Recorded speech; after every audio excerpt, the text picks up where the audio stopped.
श्री राधे राधे। भक्तों, प्रभु का अवतार परित्राणाय साधु नाम होता है। उसके आगे आपने सुना है विनाशाय तु दुष्कृताम। किंतु गौरांग महाप्रभु का जब अवतार हुआ था तो परित्राणाय साधु नाम और धर्म संस्थापनार्थाय तो हुआ था, लेकिन दुष्टों के विनाश का कार्य नहीं किया, दुष्टताओं का विनाश जरूर किया था। और इसी कार्य के लिए उनको संन्यास लेना पड़ा था। यहाँ तक कि अपनी प्रिया विष्णु प्रिया की चिंता को देख करके उनकी चिंता को दूर करने के लिए निमाई हंसते हंसते बोले थे कि तुमसे किसने ये बात कही कि मैं संन्यास लेने जा रहा हूँ? अकारण स्वतः दुखी क्यों हो रही हो? इस पर विष्णु प्रिया पति का हाथ अपने सिर पर रखकर बोली, मेरी शपथ खाओ, सच बताओ। इस पर श्री माई बोले, कितने दिन बाद तुम्हें देखा, अब तुम्हारा चांद मुख देखूं या केवल रोना धोना करूं? जब जहां जाऊंगा तुम्हारी अनुमति लिए बिना नहीं जाऊंगा, अब वो सब भूल जाओ। ये कह करके प्रिया के साथ नाना प्रकार से हास्य कौतुक करने लगे। और ये सब गार्हस्थ रस भोगने का अवकाश प्रभु के पास पहले नहीं था। तब सारी रात संकीर्तन में जाती थी और संकीर्तन में केवल तभी न जाते जब वे भाव में विभोर रहते। पर इससे श्रीमती को क्या लाभ? वे तो दोनों ही समय वंचिता। किंतु शची माँ के मन की वासना क्या है ये वे जानते। फिर उस दिन माँ के मुंह से सुना कि उनकी साध है कि निमाई कम से कम कुछ समय घर गृहस्थी देखें। प्रभु ने वचन दिया कि व्यथा साध्य ये सब साध पूरी करेंगे। और यही संकल्प करके उन्होंने अपने सभी भावों को हृदय में छिपा लिया था। 24 वर्ष का पति 24 वर्ष की वल्लभा के साथ जिस तरह हास्य कौतुक करता है, प्रभु उसी तरह प्रिया के साथ करने लगे। श्रीमती विष्णु प्रिया पति के इस नूतन भाव को देखकर आह्लाद से एकदम गल गई, अर्थात भरपूर आनंद में डूब गई। इसी प्रकार प्रायः पूरी रात बीत गई। नवीन बाला ने सारी रात घूंट घूंट कर आनंद पान किया। आनंद हृदय में मानो समा नहीं रहा। तब स्वाभाविक नियम के अनुसार हृदय में फिर दुख की तरंग उठी। और भक्तों सोचने लगे कि मैं किस गिनती में, भला मेरा ये सुख हमेशा क्यों रहेगा? ये सोच करके पति के मुंह की ओर देखा। देखकर सिहर उठी। देखकर संदेह नहीं गया, मानो और बढ़ गया। विष्णु प्रिया ने पति के मुंह की ओर देखकर गौर किया कि यद्यपि वे आमोद प्रमोद कर रहे हैं, तथापि ये सब बाहर की बात है। वास्तव में तो वे मानो भीतर ही भीतर रो रहे हैं। तब उनका सिर एकदम घूम गया। मन का संदेह दूर करने के लिए उन्होंने स्वामी के मुंह की ओर फिर देखा। देखकर संदेह नहीं गया, बल्कि और पक्का हो गया। तब परेशान होकर बोली, तुम रो क्यों रहे हो? यह सुनकर गौरांग चौंक उठे। सरला पत्नी के चेहरे का भाव देखकर रो पड़े, ऐसा भाव उभर आया। किंतु दृढ़ संकल्प द्वारा धैर्य रखकर बोले, कहाँ, मैं तो हंस रहा हूं। श्री विष्णु प्रिया को इस बात से तसल्ली नहीं हुई। पति के दोनों हाथ पकड़कर अपने सीने पर रख लिए और कहा, मुझे तुम्हारा भाव जरा भी अच्छा नहीं लग रहा। भले ही मैं स्त्री हूं, पर तुम्हारा चेहरा देखकर मुझे लगता है कि तुम मुझे धोखा दे रहे हो। तो क्या तुम सचमुच ही माँ के और मेरे गले पर छुरी चलाओगे? और विष्णु प्रिया के हृदय में निमाई के शूल मारने का समय आया। इसलिए प्रभु थोड़े गंभीर होकर बोले, प्रिय, हित की बात सुनो। मेरी इच्छा है कि तुम्हारा हित हो, तुम्हारी इच्छा है कि मेरा हित हो। दोनों की मनोकामना सिद्ध होगी केवल एक कृष्ण भजन करने से। तुम वही करो, मैं भी वही करता हूं। तुम्हारा नाम विष्णु प्रिया है, नाम सार्थक करो। पति ने जो कहा वो पूरा नहीं सुन पाई, फिर भी स्पष्ट समझ गई कि छोड़ने छाड़ने की बात हो रही है। विष्णु प्रिया का मुंह सूख गया, पर वो मूर्छित नहीं हुई। कारण उनके सामने क्या विपद है, ये तो पूरी तरह भी समझ भी नहीं पाई थी। बोले, तुमसे एक बात कहती हूं, तुम कुछ भी करो, घर मत छोड़ना। मैं पिता के घर रहूंगी, तुम्हारे पास नहीं आऊंगी। तुम माँ को छोड़ोगे तो वो मर जाएंगी और लोग तुम्हारी निंदा करेंगे। और भी क्या जाने जाने क्या क्या कहने की चेष्टा की, किंतु बोल नहीं पाई। घुमा फिरा करके वही एक बात बार बार कहने लगी। विष्णु प्रिया ने जब से इस विपदा की बात सुनी है, तभी से वे ऊपर कई बातें, अर्थात जो मैंने अभी तक सुनाया आपको, और ऐसी अन्य बहुत सी बातें चेष्टा करके मन ही मन सोच रही थी। कारण ये सब कहकर पति को रोकती हैं, पर समय आने पर अधिकांश बातें भूल गई।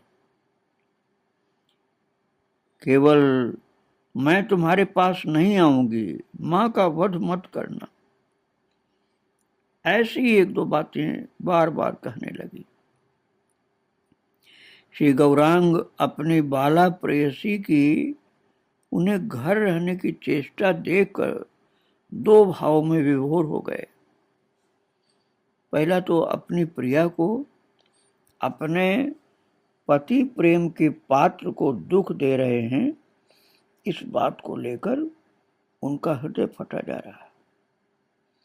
दूसरा, उनकी बालिका पत्नी उन जैसे धीर शक्ति संपन्न स्वामी को समझा बुझा कर रोकने की चेष्टा कर रही। ये देखकर दया का उद्रेक हो रहा है। इसलिए वे प्रिया के प्रति दयार्द होकर देखने लगे। थोड़ी देर बाद बोले, तुमने ठीक समझा, मैं सन्यासी बनूंगा। किंतु प्रिय, तुम्हारे प्रति मेरे प्रेम का क्या अभाव है? तुम्हें दुख दे रहा हूं, ठीक है, मेरे लिए तुम बड़ा दुख पाओगी, किंतु मैं भी तो तुम्हारे लिए दुख पाऊंगा। तुम्हें दुख दे रहा हूं और स्वयं दुख पा रहा हूं, ये क्या अपनी इच्छा से कर रहा हूं? विष्णु प्रिय, ये सब श्री कृष्ण की सेवा के लिए कर रहा हूं। इससे तुम्हारा और मेरा दोनों का ही भला होगा। विष्णु प्रिया ने पति की ये बात सुनी अवश्य, किंतु उसने उनके हृदय को अच्छी तरह स्पर्श नहीं किया। वे मानो अपने आप से बात करने लगी। बोली, कई दिनों से मैं अनेक अमंगल देख रही हूं, तभी समझ गई कि मेरा सुख खत्म हो गया। मैं सब जानती हूं, मैं उस ठोकर की बात एक दिन भी नहीं भूली। ये कहकर के पति के मुंह की ओर देखते हुए बोली, क्यों जी सत्यवादी, मेरे पैर में ठोकर लगी तो तुमने कहा था, मैं हूं ना, तुम्हें क्या डर है? ये सुनकर के गौरांग ने सिर झुका लिया। वे फिर बोली, तुम्हारा दोष क्या, तुम तो गुणनिधि हो। विधाता ने मेरे कपाल पर पति के रहते वैधव्य लिखा है, किंतु ये सब क्या है? मैं क्या स्वप्न देख रही हूँ या तुम तमाशा कर रहे हो? तुम क्या मुझे डरा रहे हो? तब श्री गौरांग ने अश्रुपूर्ण नेत्रों से प्रिया की ओर देखकर कहा, प्रिय, यह न स्वप्न है न तमाशा, मैं सचमुच ही सन्यासी बनूंगा। उस समय विष्णु प्रिया की ठीक चेतन अवस्था नहीं थी। वो होती तो मूर्छित हो जाती, चेतन अवस्था होती तो। किंतु ये कोई स्वप्न नहीं, सत्य है। श्री गौरांग समझाने की चेष्टा करने लगे। बोले, प्रिय, मैं सचमुच ही तुम्हें छोड़कर सन्यासी हो जाऊंगा। अब खुशी खुशी मुझे अनुमति दे दो। ये सुनकर के मानो विष्णु प्रिया होश में आई। बोली, क्या कर रहे हो? जाओगे कहाँ और क्यों जाओगे? ऐसा होता है क्या? मैं अभी माँ को बुलाकर कहती हूँ। मुझे तो चलो पैर से ठुकरा दिया, पर उन्हें इस वृद्धावस्था में छोड़कर नहीं जा सकते हो। ये कह करके वे माँ के पास चल पड़ी। उनके पास जाने के अनेक कारण भक्तों। एक कारण तो यही है कि स्वामी ने त्याग दिया तो माँ का आश्रय लेने चली गई। तब श्री गौरांग ने उन्हें पकड़कर गोद में बिठाया। फिर बोले, प्रिय, थोड़ा धैर्य रखो। मैं जाऊंगा इसका मुझे दुख है, तुम्हें दुख दे रहा हूं इसका भी दुख है, किंतु तुम पति प्राणा हो। सारा दुख मेरे कंधों पर न रखकर इसका कुछ अंश तुम ले लो। और माँ से मैंने अनुमति ले ली है, अब तुमसे अनुमति लूंगा। विष्णु प्रिया आश्चर्य में पड़ करके बोली, तुम क्या कह रहे हो? माँ ने अनुमति दे दी? श्री गौरांग ने कहा, हाँ, खुशी खुशी दे दिए। विष्णु प्रिया बोली, माँ ने अनुमति दे दी? दे भी सकती है, वे और कितने दिन रहेंगी? पर बताओ, मैं ये सारा जीवन कैसे काटूंगी? तुम मुझे किसके हाथों सौंप करके जाओगे? माँ तो कुछ दिनों के बाद ही चली जाएंगी, तब मेरी रक्षा कौन करेगा? ये कह करके सिर झुका लिया। फिर बोली, मैं तुमसे एक बात कहती हूँ, तुम माँ को छोड़कर मत जाना, इससे तुम्हारा अधर्म होगा। तुम सन्यासी बनोगे, इसका अर्थ मेरा त्याग करोगे। इसके लिए तुम घर क्यों छोड़ोगे? मैं ही पिता के घर रहूंगी। ये कह करके उत्तर के लिए पति के मुंह की ओर देखा तो समझ गई कि उनके प्रस्ताव का अनुमोदन नहीं हुआ। फिर बोली, इससे बात नहीं बनेगी। अच्छा, मैं विष खाकर या गंगा में कूद कर मर जाऊंगी, तुम घर मत छोड़ना। माँ को त्याग कर सिर पर अधर्म और लोक निंदा मत लेना। तुम सन्यास का दुख मत लेना। तब गौरांग अत्यंत कातर होकर करुण स्वर में बोले, प्रिय, तुम मेरी पूरी बात समझ नहीं रही है। अरे, इस जन्म में मैं क्रंदन करने आया हूँ, क्रंदन किया भी है, फिर भी जीवों ने हरि नाम नहीं लिया। अब मैं और मेरे निज जन सब मिल करके रो कर जीवों के हृदय द्रवित कराएंगे। तब जीव मेरी वृद्धा माँ की अवस्था और मेरी प्राण प्रिया तुम्हारी अवस्था देखकर मुझ पर कृपार्थ होकर के हरि नाम लेंगे। तभी माँ से अनुमति ले ली और तुमसे लूंगा। माँ को और तुमको रुलाना होगा, ऐसा किए बिना जीव उद्धार नहीं होगा। ये सुनकर के विष्णु प्रिया स्तंभित हो गई। थोड़ा रुक कर बोली, आज मैं लज्जा त्याग कर तुमसे मन की बात कहूंगी। मुझ जैसी भाग्यवती इस जगत में और कौन है। तुम्हारे रूप और गुणों से पशु पक्षी मोहित हैं। मैं घाट पर जाती हूँ, सुनती हूँ कि लोग मुझे दिखाकर तुम्हारे रूप गुण की प्रशंसा कर रहे हैं। मैं रास्ते में वही सुनती हूँ, घर में भी वही सुनती हूँ, यहाँ तक कि मैं सुनती हूँ कि तीनों लोक में केवल तुम्हारे रूप गुणों की बात कही जा रही है। वही तुम मेरे स्वामी हो, मेरी वस्तु हो। देखो, मैं तुम्हें नहीं देख पाती, तुम मेरे पास नहीं आते, ठीक तरह मुझसे बात नहीं करते, यहाँ तक कि मैं अच्छी तरह तुम्हारा चेहरा देख सकूं यह मौका भी तुम नहीं देते। पर इस बात को लेकर भी मैं दुखी नहीं होती, सोचती मेरे ही तो स्वामी हो, मेरे ही तो स्वामी हैं आप।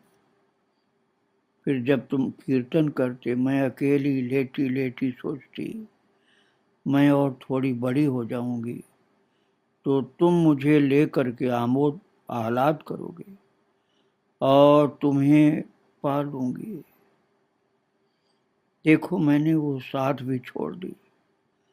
मुझे छोड़कर तुम्हें दुख हो सकता है, किंतु मैं नगण्य, मुझे छोड़कर दुख क्यों होगा। तुम घर छोड़कर मत जाना, तुम्हें कौन भोजन पका के खिलाएगा, कौन तुम्हारी सेवा करेगा, फिर रास्ते पर चलोगे कैसे। तुम्हारे चरण तो एकदम सरस के फूल जैसे हैं। तुम मेरे गले पर छुरी चलाकर यदि बिना बताए चले जाओ तो मैं क्या कर सकती हूँ, किंतु तुम घर से बाहर हो ये अनुमति मैं नहीं दे सकती। श्री गौरांग बोले, प्रिय, संसार का सुख, तुम लोगों का स्नेह सभी त्याग रहा हूं। ये सब मैं अपनी इच्छा से नहीं कर रहा, मेरे प्राण जर्जर हो गए हैं। तुम मुझे घर में क्यों रखना चाहती हो। तुमने स्वयं ही कहा तुम अपना सुख नहीं चाहती, मेरे सुख के लिए मुझे घर में रखना चाहती हो। तुम जैसे समझती हो वैसे ही कह रही हो, किंतु घर में रहकर मुझे सुख नहीं होगा। मुझे छोड़ दो, मैं वृंदावन जाऊं, मैं तभी बचूंगा। विष्णु प्रिया छूटते ही बोली, यदि वृंदावन जाने से सुखी हो गए तो जाओ, मुझे साथ ले चलो। देखो, राम जब वन गए थे तो सीता जी को भी साथ ले गए थे। गौरांग ने कहा, प्रिय, तुम सब भूल गई, तुम्हें साथ में रखने से मेरा संन्यास नहीं होगा और तब मुझे जीवों से करुणा नहीं मिलेगी। मुझे तुम्हें कंगाल नहीं बनना होगा। तुम्हारे मेरे साथ रहने से यह नहीं होगा। प्रिय, मैं तुम्हारा हूं, जहां भी रहूं वहीं तुम्हारा। मुझे जाने दो, फिर मुझे हृदय में रखकर अपनी विरह यंत्रणा दूर करना। तुम्हारा विरह भी मैं इसी तरह सहन करूंगा। सुनो, तुमसे सार बात कहता हूं, आंखों की ओट में जाने को विच्छेद नहीं कहते, प्रीति छिन्न होने को ही वियोग कहते हैं। मैं जाता हूं, किंतु मैं मेरे प्रति तुम्हारी प्रीति छोड़ जा रहा हूं। उसे ले जाऊंगा तो तुम जीवित कैसे रहोगे और मैं भी कैसे बचूंगा। इसलिए मैं तुम्हारा ही रहूंगा, केवल अन्यत्र वास करूंगा। प्रिय, तुम मेरी हो, मैं तुम्हारा हूं।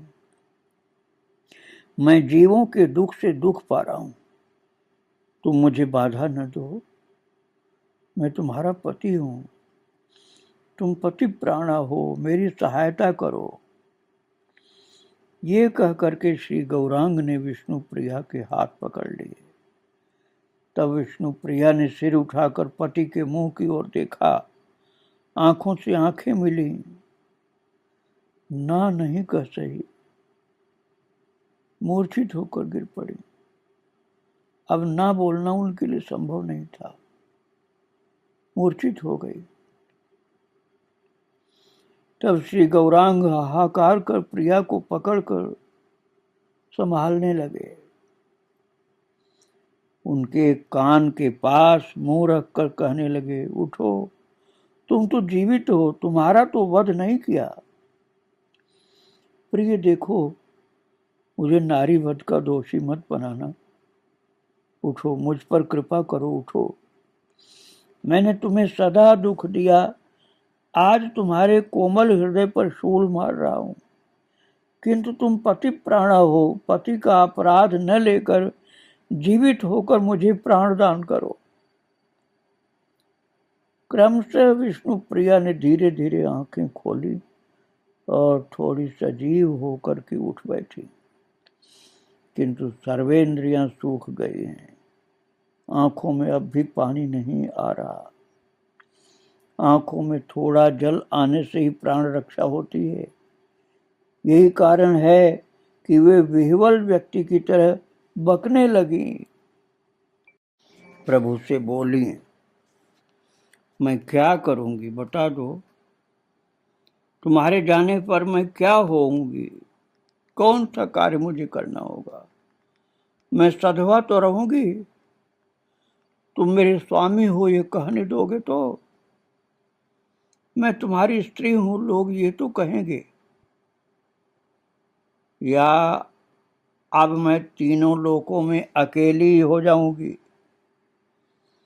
मुझे सब भाग्यवती कहते थे, अब क्या सब अभागिन कहेंगे मुझे? तुम ऐसा मत करना। एक और बात बताती हूँ। ये कहकर पति का हाथ पकड़कर बोली, तुम सन्यासी हो, अब मन से तो हो चुके हो, अब सन्यास भी ले लोगे तो लोग मुझसे क्या कहेंगे? पृथ्वी पर जितनी भी स्त्रियां हैं मेरी ही निंदा करेंगी, कहेंगी इनकी स्त्री अति निष्ठुर काल सांपनी है। ऐसा न होती तो यौवन काल में संसार क्यों छोड़ते? यदि संसार में इन्हें सुख मिलता तो क्या घर छोड़कर वनवासी होते? सच बताओ, मैंने क्या परेशान कर तुम्हें घर से बाहर किया है? प्रभु के सन्यास के बाद विष्णु प्रिया का प्रलाप ऐसा ही था भक्तों। श्री गौरांग प्रिया की अवस्था देखकर चिंतित हो गए और उन्हें शांत करने की नाना प्रकार की चेष्टा करने लगे, किंतु कुछ लाभ नहीं हुआ। तब भगवान एक 14 वर्ष की बालिका से पराजित होकर ऐश्वर्य की सहायता लेने को बाध्य हुए। शची का प्रेम हरण कर लिया था, विष्णु प्रिया का भी वही किया। उन्हें ज्ञान देकर बोले, व्यर्थ की माया से मुग्ध होकर पागल की तरह क्या बक रही हो? श्री कृष्ण अकेले ही सबके पति हैं, इसलिए उनका भजन जीव का एकमात्र कर्तव्य है। वही करो, नित्य और विशुद्ध आनंद पाओगी। विष्णु प्रिया ने ज्ञान प्राप्त कर लिया है, तो प्रभु के तत्व उपदेश अति मीठे लग रहे हैं। हृदय की ज्वाला क्रमशः शांत हो रही है और शांति मिल रही है। जब मन में पूरी तरह शांति हुई तो देखती हैं कि अब और उनके पति नहीं हैं। वहां शंख चक्र गदाधारी विष्णु हैं। ये विष्णु प्रिया ने दर्शन प्राप्त किया। विष्णु प्रिया स्वामी का वो रूप देखकर पहले तो स्तंभित हुई, थोड़ी संभल करके भक्ति से गदगद होकर गले से वस्त्र लपेट करके प्रणाम किया, फिर हाथ जोड़कर बोली, मैं अबला बालिका, मेरे प्रति ये भाव क्यों? ठाकुर, मेरे स्वामी कहाँ गए? मैं उनके बिना एक मुहूर्त भी नहीं रह सकती। ठाकुर, तुम क्या मेरे स्वामी हो? यदि ऐसा है तो तुम्हारे चरणों में कोटि प्रणाम करती हूँ। तुम पुनः मेरे स्वामी की तरह हो जाओ। प्रेम के आगे ऐश्वर्य पराजित हुआ। भगवान की भक्ति प्रीति के आगे दुर्बल हो गई। भगवान विष्णु प्रिया के आगे फिर पराजित हुए। श्री गौरांग अपना ऐश्वर्य संवरण करने को बाध्य हो गए। दोनों हाथों से प्रिया को गोद में लेकर बोले, साध्वी विष्णु प्रिय, तुमने मेरे लिए श्री नारायण की उपेक्षा कर दी, मैं क्या तुम्हें त्याग सकता हूं? लोगों की दृष्टि में त्याग दूंगा बस, किंतु तुम जब भी मेरी विरह वेदना में कातर होगी तभी मैं आकर तुम्हें शांति दूंगा। और समझ लो, विरह के बिना मिलन में सुख नहीं। विरहहीन होने पर ही तुम वास्तव में इस बात का आस्वादन कर सकोगी कि मिलन सुख किसे कहते हैं। प्रगाढ़ आलिंगन से विष्णु प्रिया की आंखों में जल आने लगा, आंसू गिरने लगी। श्री गौरांग की गोद में बैठी लगातार रोती रही और प्रभु उनके आंसू पोंछते रहे। प्रभु ने विष्णु प्रिया को ज्ञान दिया था, ठीक है, पर वो ज्ञान उनके प्रेम को ध्वंस नहीं कर सका, प्रेम को उत्तेजित ही किया। फिर भी ज्ञान पाकर वे प्रभु की सारी लीला स्पष्ट रूप से समझ सके। तब रोते रोते बोली, तुम स्वेच्छामय हो, मुझे दासी का पद दिया था वो बना रहे। तुम जीवों का मंगल करोगे, इसके लिए मैं दुख लूंगी, ये तो भाग्य की बात है।